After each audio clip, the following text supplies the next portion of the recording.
মহরমের খিচুড়ি রান্নার সময় হুট করে এত বৃষ্টি, তাও আল্লাহ তাআলার রহমতে ভালোভাবে রান্না করতেও পেরেছি এবং সবাইকে দিতেও পেরেছি। তো আসসালামু আলাইকুম গাইস। তো সকাল সকাল সব কাজে লেগে পড়লাম। আমাদের বাসায় প্রতি বছরই অনেক বড় করে মহরম করা হয়। তো এবারও সেই নিয়ম মাফিক হচ্ছে। তো আমরা প্রথমেই চুলাটা খুদা নইলাম।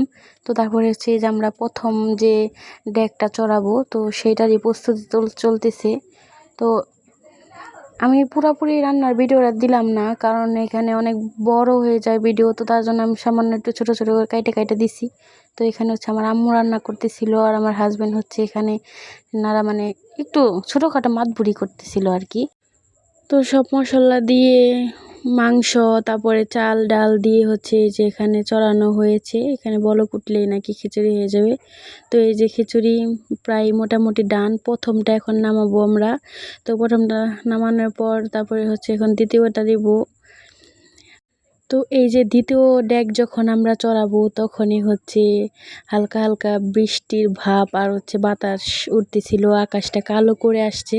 তো তার জন্য আমি উপরে ঢেকে রাখছি, কারণ যে পাতা পড়ে তার জন্য। তো এই যে বৃষ্টি নামতেছিল, তার জন্য প্রথম ডেকটা আমরা ঘরে আইনা রাখছি। আর ওইখানে সব কিছু কাঁচাইতেছি। আম্মু বলতেছিল নামাই ফেলবো। আমি বললাম যে আল্লাহর উপর ভরসা রাখো, নামাইও না। তো এই যে প্রচুর পরিমাণে বৃষ্টি হয়ে গেছে, দেখেন পানি জমা আছে। তাও আল্লাহর রহমতে জাল একটু নেবে নাই। উপরে আম্মু ছাতা ধরেছিল, আমি ধরেছিলাম। একটু আল্লাহর রহমতে আগুন যেরকম সেই রকমই ছিল, একটু নেভে নাই।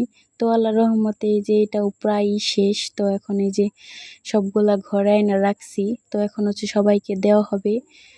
তো আল্লাহর রহমতে এত বৃষ্টি হওয়ার পরও আমরা সবগুলো খিচুড়ি রান্না করতে পেরেছি এবং সবাইকে দিতে পেরেছি। এটাই আল্লাহর কাছে লাখ লাখ শুকরিয়া। তো এই যে সব আম্মু সবাইকে দিতেছিল। তো আমি আর বেশি ভিডিও করি নাই। বৃষ্টির মধ্যে সবাই হাসছিল, যে এটাই অনেক পাওয়া।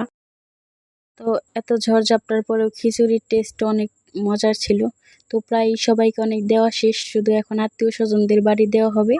আর আমি এখন এখানে খাইতেছিলাম। তো ভিডিওটা কেমন লাগলো কমেন্টে জানাবেন। ভালো লাগলে লাইক কমেন্ট করবেন। আল্লাহ হাফেজ।